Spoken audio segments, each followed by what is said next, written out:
Well, as I said, I'm Julia Cumberledge. On my left is Sir Cyril Chancellor, and Cyril is the Vice Chairman of the review. You probably know each other. We do. You do, great. And then on my right is Simon Whale, and it is the three of us who are the panel. But we are very well supported by our secretary, Dr. Valerie Brass, who is on Simon's right, and Sonia MacLeod, Dr. MacLeod, who is our senior researcher. So that's us. And then we've got other people in the room who are just helping us run the session. So any questions, anything you'd like to ask at this stage? No. All right.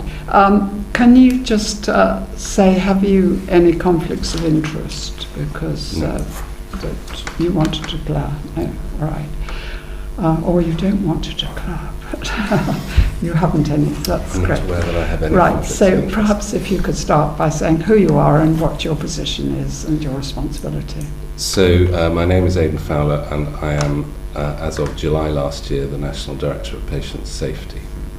So my responsibility is for, if you like, policy and approaches to reduction of harm, so increasing patient safety across the NHS.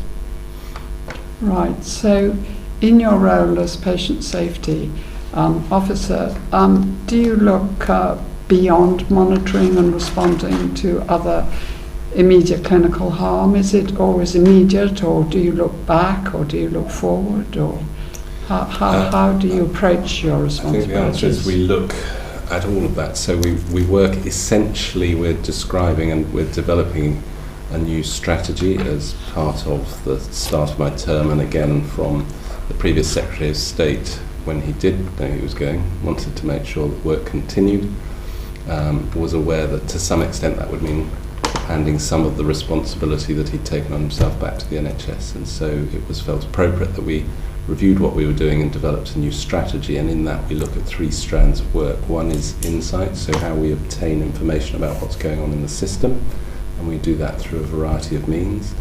The next is the sort of infrastructure piece of what skills there are around patient safety, what training there is, what roles there are. And the third piece is the initiatives, how we drive change. So all the gathering is of no use if nothing changes as a result of it. So we need to make sure that there are a prioritised set of changes. And by prioritised, I mean we cannot work on all the issues at once. So we have to look at what resource we have and make sure we use it to have the greatest impact based on a variety of factors. And we have ways of assessing that, because obviously there's a risk otherwise that we do what is immediate, we react to what's in the news and current, rather than saying we have to work in the longer term across the field of patient safety. Now, patient safety culture means that you need to move from being reactive, i.e. waiting for harm to occur and then reacting to prevent it occurring, to a more proactive approach, which means you would be looking to see harm coming, see issues coming, and work to prevent them before they arrive. So you must learn a lot from what comes across your desk and what you have to investigate, and ensure that in the future you would want to try and avoid these sort of incidents occurring. So how do you pass on the learning of that into the service? Well, in a variety of ways. So I suppose what we do to some extent is limited by what we have currently in our insights domain and by the resource around it. So we learn mostly from a thing called the NRLS, the National Recording and Learning System, which will change. It's going to be modernised. It's 15 years old, and it's going to be changed to a new system called PSIMS. But in that, incident reports from organisations, mostly currently acute organisations, less so others, but they do report, least from primary care, which we're working on increasing the amount of knowledge we get from primary care, but incidents occurring in the system are reported through that, and we do our best to analyse as much as possible what comes in, but currently we get about 2 million reports a year through that. And that is broken down into 3/4 no harm data, so there are incidents where something's gone wrong but it hasn't caused any harm to anyone. another 23% roughly, which is low harm, so it's something's happened that's inconvenienced somebody or changed the treatment plan or caused a temporary impact that doesn't last, no lasting effect. And actually what we mostly are focused on because of the numbers is the 0.5%, which are severe harm and death. And then we would look, if we spot an issue, we would look back. But we do get other things raised. So, for example, recently we noticed that there was a run of a particular report on an orthopaedic plate that came from one. Sorry, I didn't miss that. Sorry, there was a particular orthopaedic plate where they were mixing up two types and using the wrong ones for wrist fractures. And our assumption, of course, was that if they'd had it occur 7 times in one organisation, it was highly likely it was happening elsewhere, that we hadn't seen it reported. So we worked with the British Orthopaedic Association to put out an alert saying there is a potential risk of this happening because of design. There have been harm incidents, rarely as a result of it, and we need to respond to that. So we will put out alerts where we see issues that could apply across the piece. So how does that work in terms of, obviously an orthopaedic plate is a device? Yes. And presumably therefore MHRA would So MHRA have responsibility for regulation around devices. If it causes clinical harm, then so we have a sort of shared responsibility, and sometimes that's less clear than others. So for example, if we look at the example of the Graysby pumps, which were infusion pumps used in palliative care, the design, if it caught fire, it would be MHRA's responsibility. If there is no fault other than the human interaction with the pump, it becomes our responsibility. So if people are overdosed by an accidental misuse of it, that would be our responsibility, whereas if it broke or caught fire or was dangerous because of its design, it would be MHRA's responsibility. So if a device was reported to MHRA as causing patient harm, would they immediately tell you, so they would before they tell the manufacturer? The likely thing is that it would be reported through our instant reporting system, which they have access to, but we would But if see it came the other way round, they would notify us. Yeah. they would notify you automatically. Yes. And we are working on how we improve that relationship. So one of the things we don't currently have, which they would have in transport safety, is a transport safety committee. We do not have a patient safety committee, which consists of arm's length bodies and others with responsibility within patient safety. At the moment we have a committee that is working on improving our alerting. That is a task and finish group. When that finishes, my view is that we should morph that into a patient safety committee where we would have MHRA as a sitting part of that, and we would then get into the habit of routinely discussing issues that come up, because at the moment we're that much more reactive. What else would you have on there? Well, for discussion, but clearly you would want to include the likes of CQC. We would want to look at how we get the sort of acute sectors and others regions represented. I don't think we want to overburden it with everybody turning up, or it will become unwieldy and probably not function well. And of course the other issue is the link to HSIB, the Healthcare Safety Investigation Branch, respecting their independence and not wanting to compromise them, seen importantly as an independent investigator. Looking back, and I appreciate it was probably before your organisation was established, but looking back at the insertion of mesh into women for incontinence and that, do you think that now, with your organisation, you would have spotted what was going on, which we have discovered by going around the country talking to a lot of women, listening to what's been happening, and surgeons and others? Do you think your organisation would have acted as a brake to what was going on? Unlikely, because it's a chronic issue, so it's not something where... So if somebody had put mesh in and there had been a problem with it, the insertion, it might be reported as an incident, but chronic pain as a result of mesh wouldn't be reported in all likelihood on our reporting system. So where would it be reported? Who does pick up the chronic safety incidents? Well, I suppose it's one of the areas where I think there is some confusion over the system of mapping that, because so NICE I would see as giving advice on use of procedures and the evidence thereof. Clearly there are professional bodies and colleges involved as well, but if you start using something not as part of a trial and you are seeing a high rate of complications, that would tend to be something that people would start to discuss at professional bodies, organisations and so on, rather than directly labelling it to us. I mean, NICE did actually early on make recommendations, but nobody actually followed them on. No. So you have no remit for the long-term adverse outcomes? No. Can I ask you then, as a patient, you know that you're deeply suffering because of a device that's been inserted, and you hear that there are other patients who are suffering in the same way. In those sort of instances, where does a patient go? I mean, where do they go to register their, well, it's more than a complaint, but the problems that they are suffering? Who do they go to? Because it seems to me that there are so many different organisations who are dealing with complaints. And you could go here or you could go there, but you don't know which is the most effective. You don't know who's really going to take up your case. No. So you have, you see the whole gamut of all these organisations. Where would somebody go to be really treated well and effective and action taken? So it's likely that they would go first to the provider, so they would go to where they had the procedure. If they weren't content with that, they could seek a second opinion, or they could make a complaint through the current complaints process, which sits separately from us. And if they're not content, then there is the Ombudsman service for... but the Ombudsman really only deals with administration and those issues. We're talking about something clinical.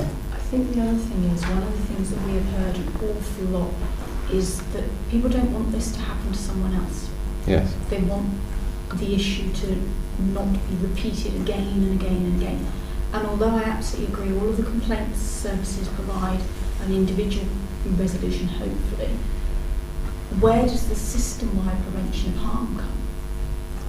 Well, depends what the harm is. So there is a system-wide approach to certain things, but it's not complete cover. So that's exactly the problem with mesh, is that if a patient is saying we have a problem, and remember that there are also significant numbers of patients who did not have problems with mesh as well. The system is not perfect in that regard, I think, currently. So we have quite an administrative complaints system. Now, do I think that's the right system? No, I don't think it's ideal. You'll potentially be aware of the approach we are taking around mortality with the introduction of the medical examiner system. And the medical examiner system is designed to give people the opportunity, apart from, well, it's designed for a number of purposes, but one thing it will do is allow somebody to speak to a senior clinician acting independently, and that's a longer debate, to say, I have concerns about this. But it is a system designed for that instant and that moment. I would argue we don't have an equivalent system for harm as such, and I think the complaints process is somewhat administrative and bureaucratic. And it's not a conversation, it's a letter going backwards and forwards. So I don't think it's perfect. And I think it does lead people potentially, and I don't have data to demonstrate this, down the route of litigation because they get frustrated. And I talk to patients also about other issues where they say, I got so frustrated I went down that approach because there was nowhere else to go. So looking to the future, have you any idea how we could bone up this issue in terms of ensuring that people know where to go? But do we need a single body? What have you had any sort of... I don't have a developed plan for what. I would only have a personal view of the fact that I think there comes a point where independent clinical advice is what's needed, and we don't have a system for that for these sorts of situations. Do you so there are a variety of routes people can go. Do you think there should be an entity which has overall responsibility for patient safety? Because at the moment, what we're looking at is a fractured system, aren't we? Different bodies have different elements of responsibility which they share, and there's a risk of overlap, or worse still, underlap. I'm very reluctant to leap to new body, because we're very good at doing that, and then we create another arm's length body to solve the problem, and it's a little bit spider to eat the fly sometimes. I think we have a number of bodies who could work better together, and that's what we're aiming to do around safety, is start with getting bodies to work better together. How do you do that? Well, to start with, by working more closely through a board structure, if you like, getting people in the room together. Should that include patient voices? Yes. And you've had. So our aim is to create a group or a cohort of patients with expertise in patient safety, who we would treat as we would any other member of the group that they would expect to have the training others have, and so on. And yes, it's important to have that voice for a variety of reasons. And you're obviously in the process of forming your views around this. You haven't come to a final view on this, but yes, but you're asking me for a formed view that doesn't exist, because no, that's fine. We are busy doing a variety of things at once, and I don't have overall responsibility. And of course, one of the risks is I try and take on, world peace and achieve nothing, rather than trying to focus on bits at a time and do it. There's a big elephant there to eat a burger at a time, if you like. Have the conversations you've had so far with others in the system encouraged you or not? Yes. I think there is a recognition of, a variety of things. One, moving from a culture of regulation towards a culture of improvement, but also a recognition that we do things in dispersed ways. At the moment, there's a lot of focus on how we manage mortality, because we've got the medical examiner model coming. We're looking at how we handle learning from deaths, the learning from deaths in people with learning disability, how we've got a variety of processes, whether that's child death reviews or maternity reviews.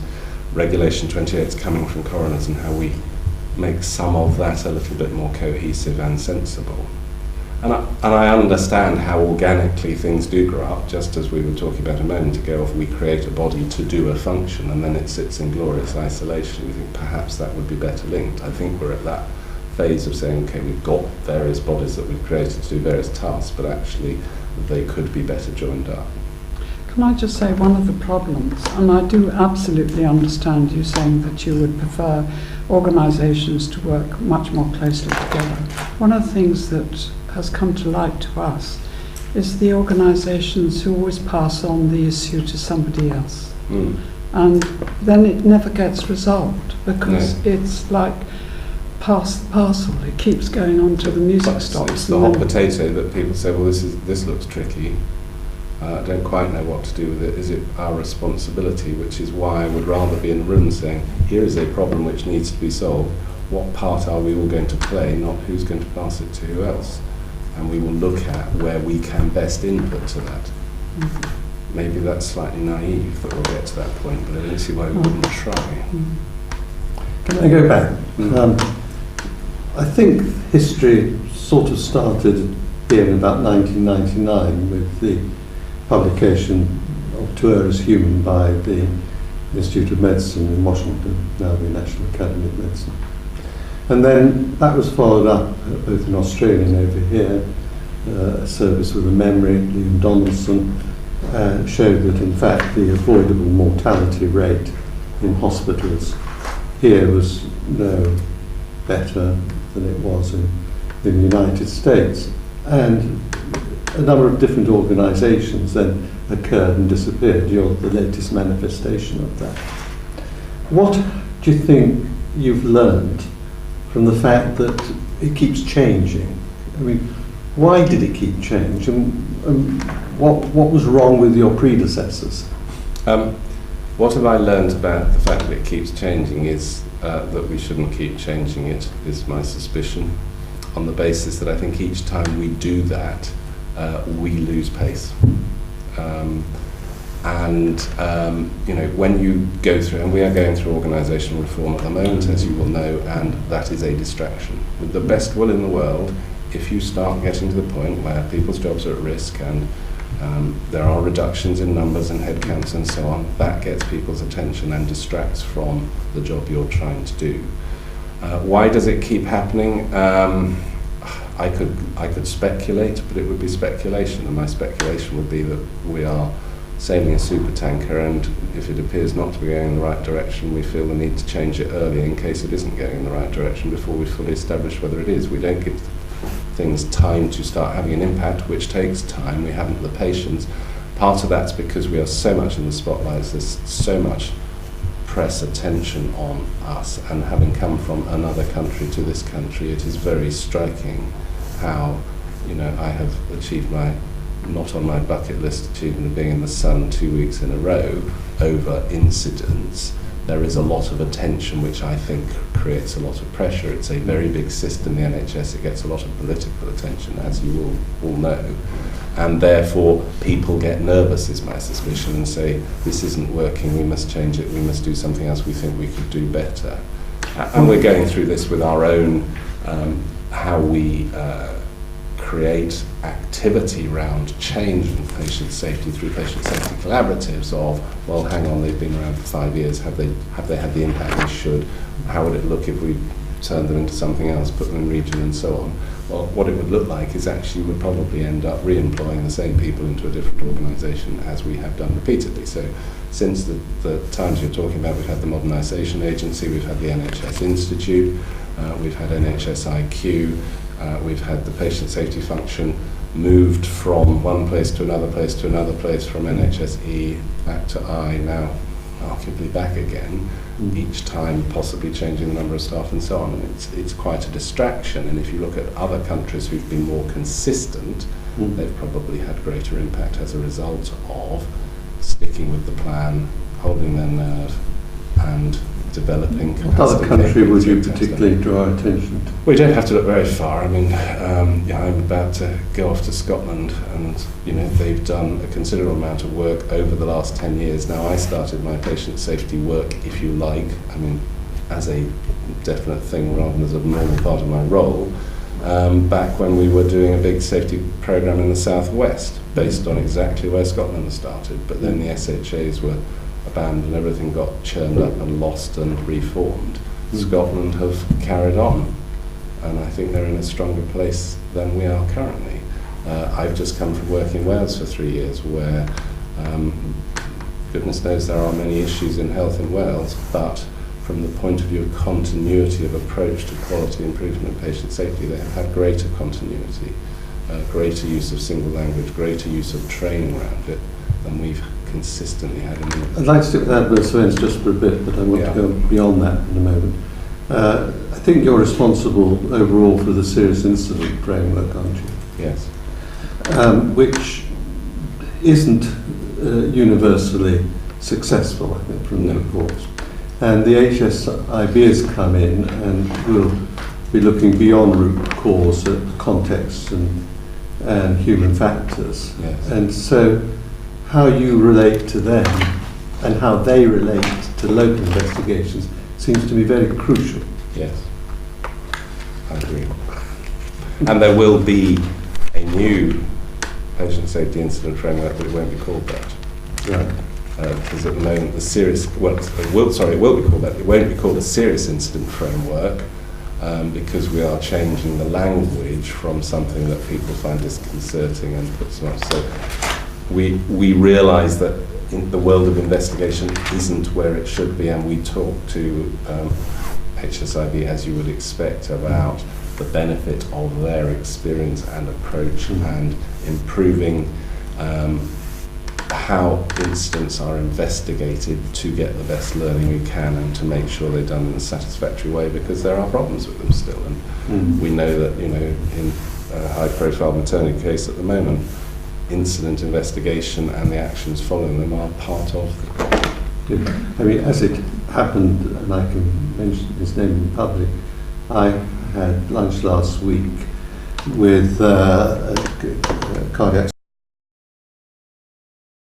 who was much involved in introducing a new way of looking at safety at Great Ormond Street, and talking to organisations who have to have high standards of quality in Formula One and so forth. Yeah. And he has always emphasised the importance of human factors and speaking to James Reason and Charles Vincent and Yes. all that sort of stuff. That really needs to be centred, doesn't it, in your organisation? Yes. And so we are developing curricula to train people in patient safety in a way that hasn't been done. That's a very big ask. I mean, it's a big task which we're working with HEE on.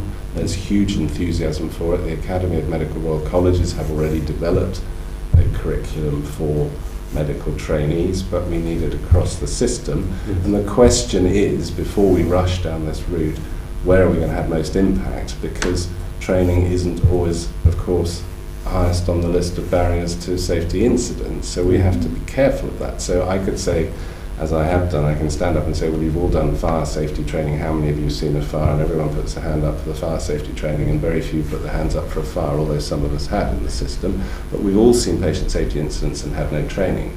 But we have to understand that if we say everyone must have patient safety training, we've got to have training that is worthwhile and will have an impact, because if we're going to train 1 million people in the NHS around patient safety, the opportunity cost of that is 1 million hours at how much average per hour. We have to be certain that that is an appropriate use of people's time as we ask them increasingly to do more and more training, not all of which is of huge value to them.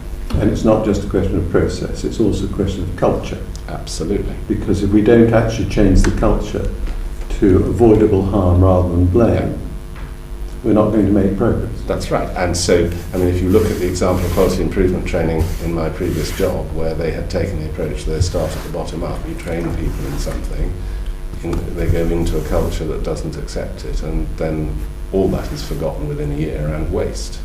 And so they would say, we've trained 30,000 people, we've done this online training, to what end?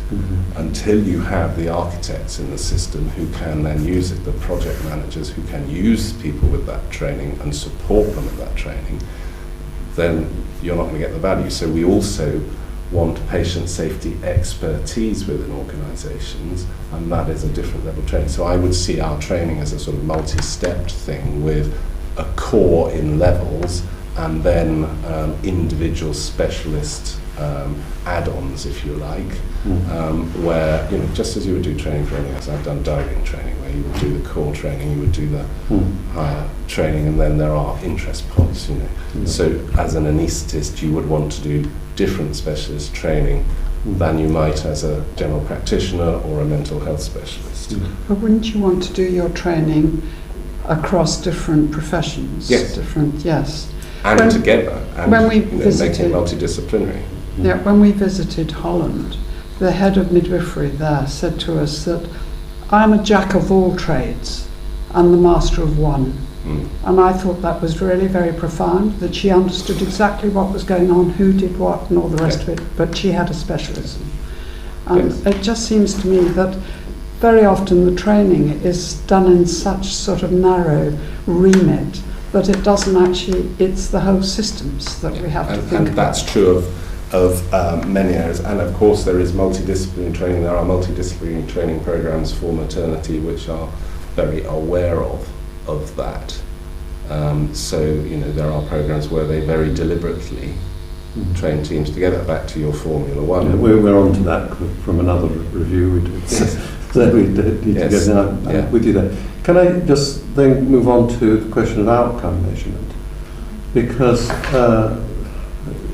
how much do you look at outcomes systematically in order to determine the quality of the service? I mean, or should, it's not just you, I mean the whole service seems to me needs to be passionate about its clinical outcomes, but also its functional outcomes.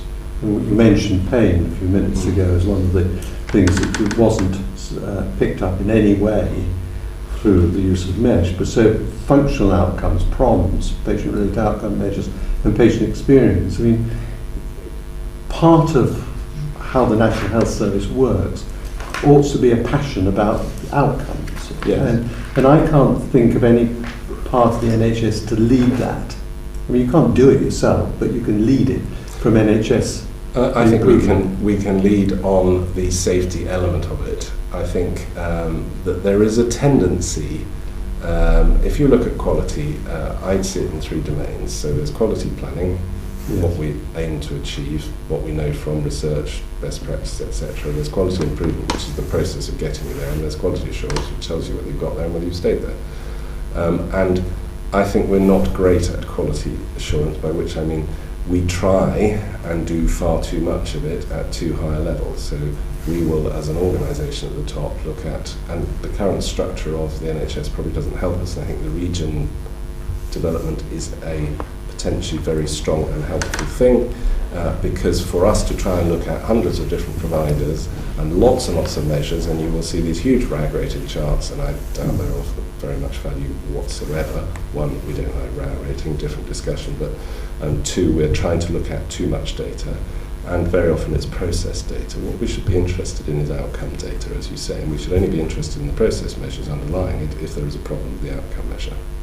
Whereas we tend to default to the process measures because they're easier. And measuring in patient safety is really very difficult. And you mention a number of different ways of looking at it. If you want to look at the whole system and how safe it is, you would need to do a piece of work that would involve notes review of probably 20,000 patients, which would take an inordinate amount of resource. What we need to get better at, in my view, is measuring the areas in which we work. So having some key indicators, and you can debate which those are, whether that's pressure ulcers, whether it's healthcare-associated infection rates, it will change from area to area. And each area has its typical safety events. So in mental health, they will have typical safety features, that being violence and aggression, suicide, absconsion, etc. In community, it's pressure ulcers and falls. In the acute sector, it depends which bit you're in, etc. So you can come up with some measures. The fewer you look at, the more you can concentrate on them. Yes, from our point of view, we should be looking at outcome measures, not process measures. And then further down the track, they should be looking at more measures. But we've got to devolve out more of that work. But also in those areas, so back to the areas we work in, we should be measuring more than we do the impact of what we're doing. So we shouldn't do anything without attempting, however difficult, to measure the impact we have on it. Well, going on from that, and we've raised this with other people who've come to talk to us, like the College of Surgeons, and that is the notion that for medical devices, that we need to have properly organised registers. Yes. And the way we've been discussing it with them is that there has to be a database that is comprehensive. And we know, for example, in Denmark, there is a comprehensive database connected to a register for hernia repairs, about the only one we know of. But the notion is that for new devices, and the College of Surgeons, or the College of Surgeons recommended this, that when the surgeon, your surgeon, completes the operation, when they're filling in the operation note, they also have a capacity to register the device, probably scan for safety, onto a central database, which creates the database, which we think will probably be mandated. That would then be accessible to properly organised registers to measure the complexity of the outcomes with the patient permission. Yes, I think there are several functions for registers. So firstly, I don't believe that we should implant things into people without recording that we're doing so properly and being able, in case of issues, to know exactly who's had a particular implant. And I do think scanning technology, which is not new, is the way forward, whether that's through 1D, 2D, RFID, whatever process, we should be scanning more, and you will know of examples where they are doing exactly that. I think there have been a couple of false starts on that, and there has been consideration of a big national programme costing hundreds of millions to centralise it. You need a standardised approach using standardised barcoding, which already exists, and so that the information is transferable. And first of all, we ought to get to the point where individual providers are recording what's going into patients. So in Derby, they would tell you that if there was a problem with the device, within half an hour they would be able to tell you everybody who's had that device.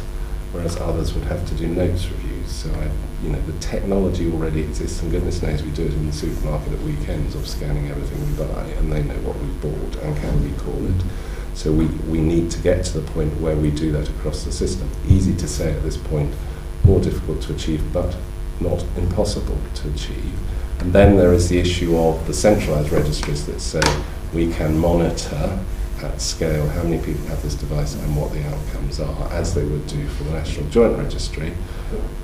But that doesn't work in real time. We need to get to the point where it works in real time, because one of the issues, as you'll be aware of, is if implants are mismatched, we don't see it until 3 days later when it's put on the National Joint Registry. So we are actively working on a fix in the short term for that before we have that fix for everything. And again, the risk here is we do this for that implant, this for that implant, this for that implant, rather than taking the same approach to all implants. My final question, Toby, is we are aware that, as you said, the hot potato. Yeah. Surely it is your organisation that ought to conduct this orchestra? Well, I think it's conducted at a variety of levels. In fact, last night I had a conversation with a number of colleagues about exactly this point, and we're all agreed that we need to move to it. And I think the more people involved in that, in some ways, the more organisations that agree with that and work with that, the better. Exactly where that, I mean, from the scanning point of view, you will be aware that there is a scan for safety group who have some expertise in enabling this to happen. No, I know there are a lot of players. Not clear where they're going to sit. But somebody has to conduct it. Yeah. And that presumably ought to be the patient safety organisation. The patient safety organisation is one potential conductor. We've got a lot of symphonies to conduct all at once. I'm going to kill your analogy, sorry about that. But it's if we say, well, we'll do this and we'll do that and we'll do the other, we're going to overwhelm ourselves very quickly. We are but a band of small numbers.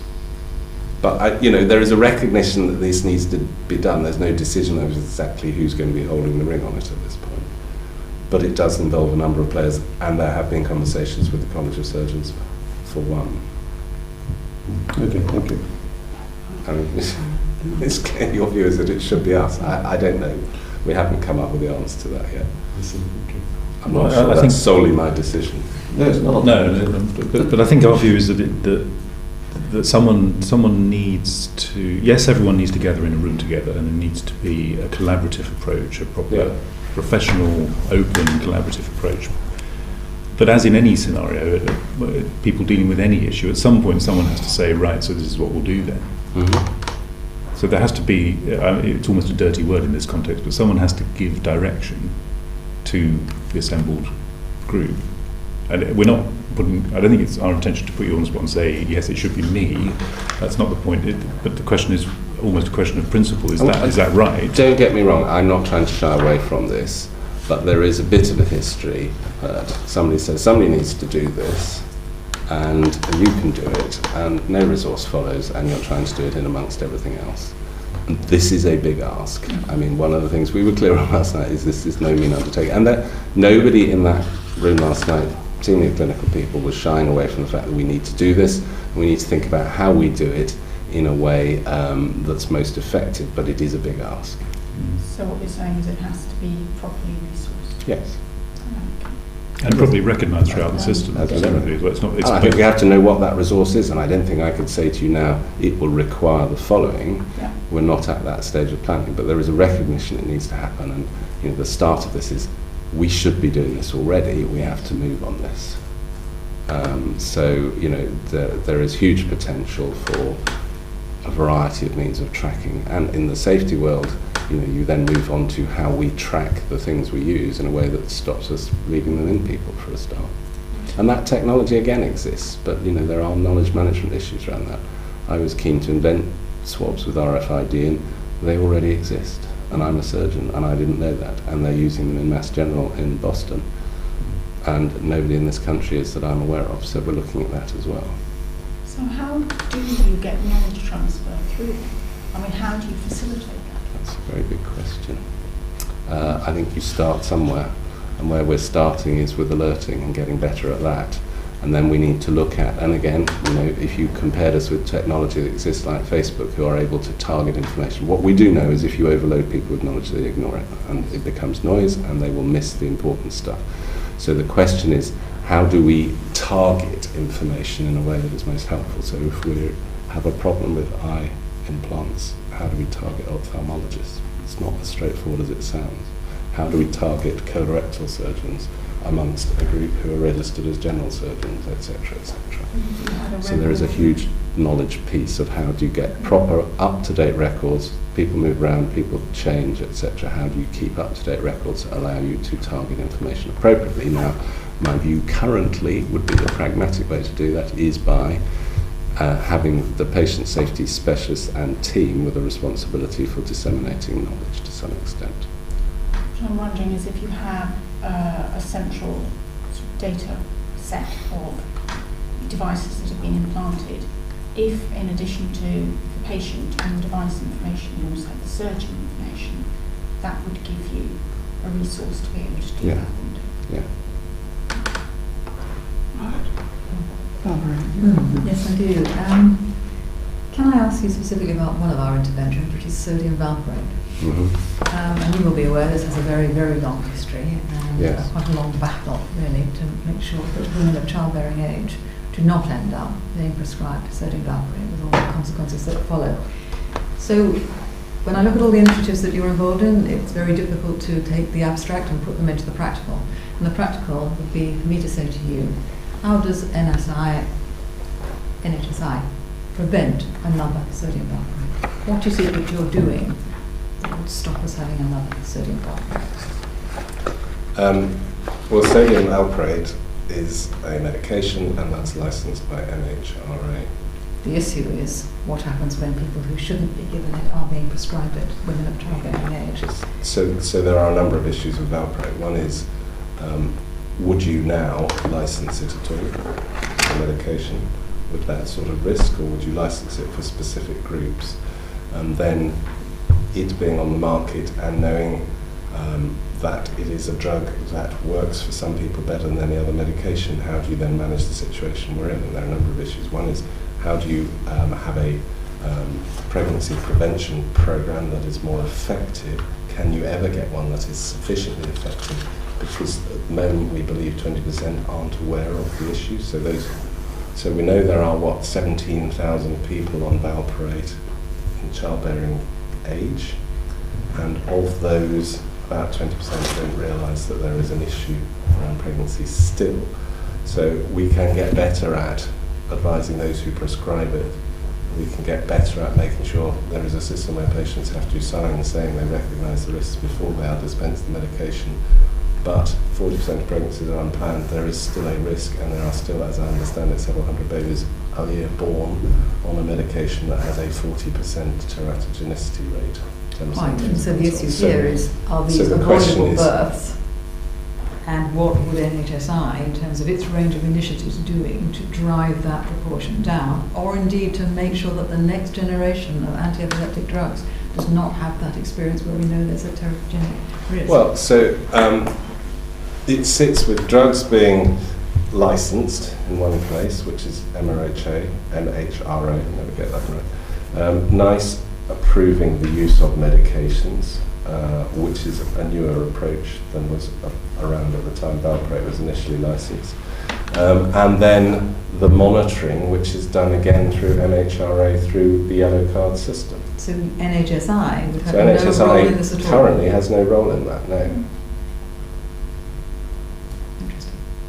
Because as I say, that would be an avoidable harm. That's not, it's different to the mesh issue. It's very specifically where we know there's a drug that should not be being prescribed. I mean, we are involved from the point of view of we were involved with the alert and so on. You put out, I think, some guidance or some... Yes.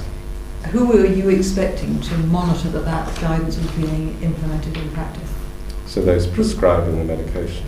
So, and that was what your assumption is when you put the guidance out? There was no other That is regulatory my body understanding. I mean, to so do it? the guidance was put out in 2017, I Yes. believe. That was the assumption at the time. And the question now is, what is the right approach specifically around valproate And the easiest thing would be to say, don't license it for use in people of childbearing years. But then you will get patients who will come to you and say, I would rather be on that and not have a fit and not be able to drive for 6 months when I live in a rural location with 4 other children. And you've seen all that, I'm sure. We have. I suppose that's to say, I'm just trying, it's slotting in all the players and who is responsible for what, and finding out whether NHSI has a role in making sure that pregnancy prevention programme is absolutely working as it should do, and in, it's your words, being proactive rather than reactive when you're thinking about the next generation of AEDs, that it's not going to happen again. Yeah, but it and doesn't that's sound like it's not our current remit to do that. Right. Can I just ask a question about surgeons? So it comes back to your point about training for safety. Many of the women who've had adverse experiences in relation to mesh have talked to us about the treatment, the poor treatment, the often dismissive or arrogant treatment that their surgeon has meted out to them. And we've heard really quite disturbing stories, not just one or two, not just a few dozen, but hundreds of such stories. So when it comes to thinking about instilling a safety culture, how do you do that amongst people who, let's say, are at the top of their profession, people who've been practicing for decades, people who have reached a certain status? How do you do that effectively? Not easily, but surgeons, like any other breed, are variable. I would hate to think that I've ever treated anyone in the way you describe as a surgeon who was practicing in this area, and by the way, didn't tend to use mesh. I think it is difficult. We've had to do it with other things. So if you look at, one of the big interventions in safety and surgery was the use of checklisting in theatres, and a variety of approaches were taken. I took, others took, to try and get some of the recidivists, if you like, on board with using that. Those who felt that it was never going to happen to them, a lot of hubris involved, and so on. And at some point, certain measures of trying to get people up to speed, training them, supporting them, don't work. And I know in my own experience, we have to go the route of, this is an accountability issue. You will use this or you can't work in our organisation, and that's about strong leadership at times. Now, it's not your default position to go command and control on it, but sometimes that's necessary, and certainly we had to do that. And there were people, I can remember people who I'd worked for as a trainee and having to say, if you don't use this list, you cannot work here.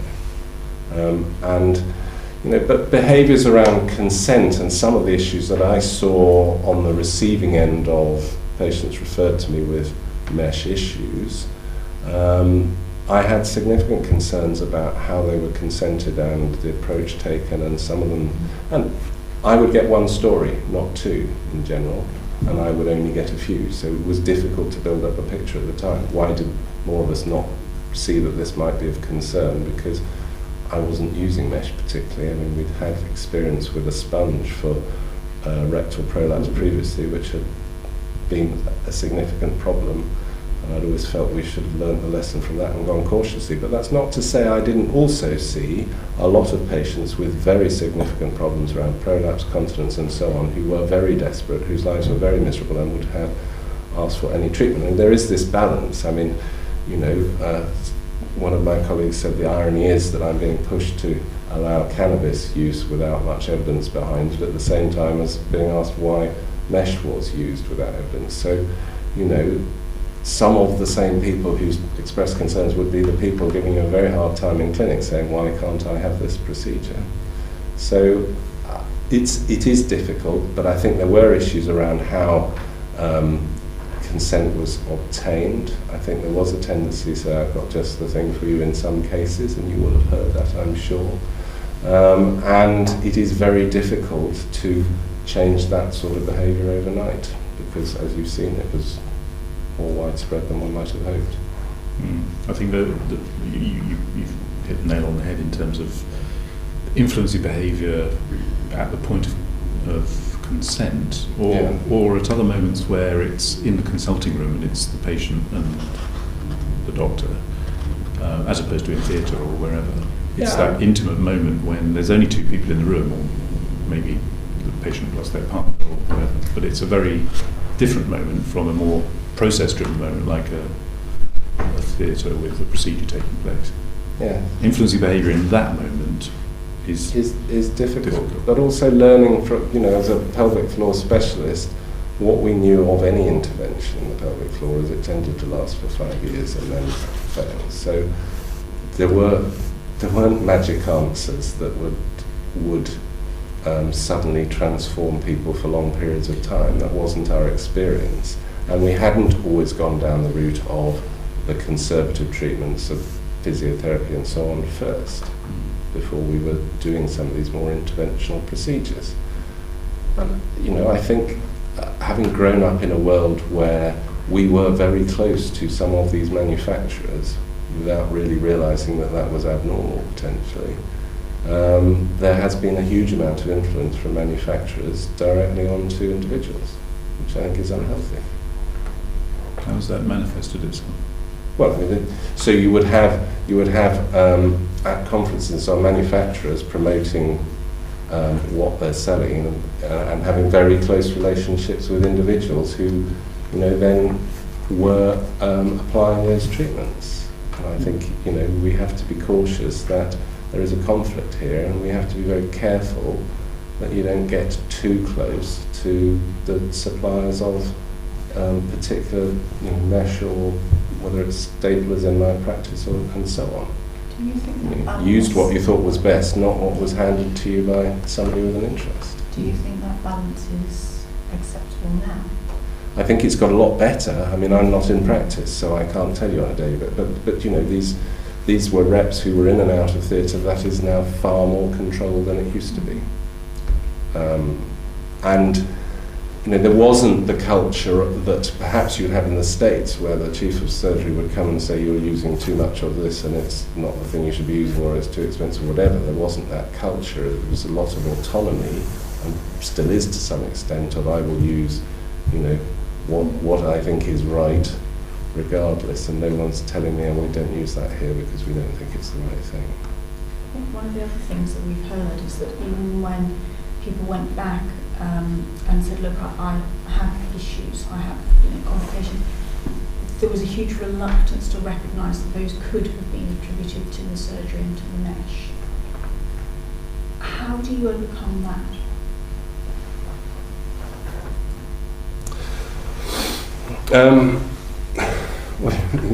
The trouble is you're talking about changing people's behaviours and personalities, essentially, and that's really rather difficult.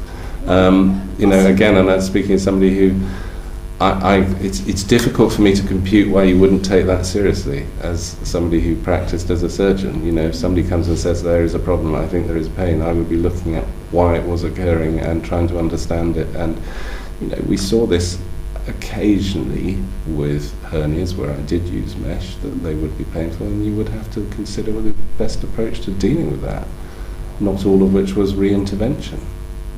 Once these things are in, they are quite difficult sometimes to remove. Not always, but they can be quite difficult. I know it's very easy to look back and say things could have been different. Of course. Very easy to do that. But I'm just sort of wondering, do you think if the patients had a stronger voice, if they had been listened to in a much more sympathetic way, if they had been taken more seriously, it could have actually influenced the progress that was made. I shouldn't say progress, but the number of operations that were made for surgical mesh. And when one looks at the BMJ article, how mesh became a 4-letter word, and you see how the number of different products dealing with mesh came onto the market, huge numbers in a very short space of time, and were inserted. There didn't seem to be any sort of any research done to see whether it was actually a good idea over a period. They just, as you were saying, the marketing was really quite aggressive. Yes, the research is quite difficult. We're thinking about how could the patient voice have actually influenced that, because they started realising there was real problems 10 years ago. And yet still there's been, till our pause, we introduced the pause, there's been tremendous growth in the number of operations that have taken place. And as you say, I'm sure lots have been successful. Yes. An awful lot haven't. Yes. Do you think the patient voice, Yes. do you think, does your organisation, NHS Improvement, does that listen to Yes. what patients are telling you? Yes. And they don't always tell you what you're expecting to hear, and that's the whole point. Right. So they are able to point out from their experience flaws in process, flaws, differences of experience. Now that should, if you're monitoring, if you're using a new treatment, you should be following this up and asking specifically about that. So a new treatment should be properly evaluated so that you inquire about that. And I guess that there is then the difficulty of, even if you did the right thing, developed a treatment appropriately, did some research, evaluated it, you still need that longer term follow-up. And there probably isn't a mechanism for doing that, because people tend to be discharged from processes. And if there are problems that occur 5 years down the line, that is more difficult, and that will, become clear late. And yes, of course, there is hindsight bias here, where we can look back and very clearly say this was not right, we should have done things differently. Well, I think I ought to bring this to a close because we've got another session. But before I do that, I'm just going to ask my colleagues if they have any further questions, and indeed if you have.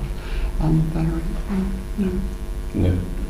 Just quickly, in terms of the patient reporting into PSIMS that's going to be enabled, will that help in enabling the patient voice to be heard, or will PSIMS still be very much focused on acute?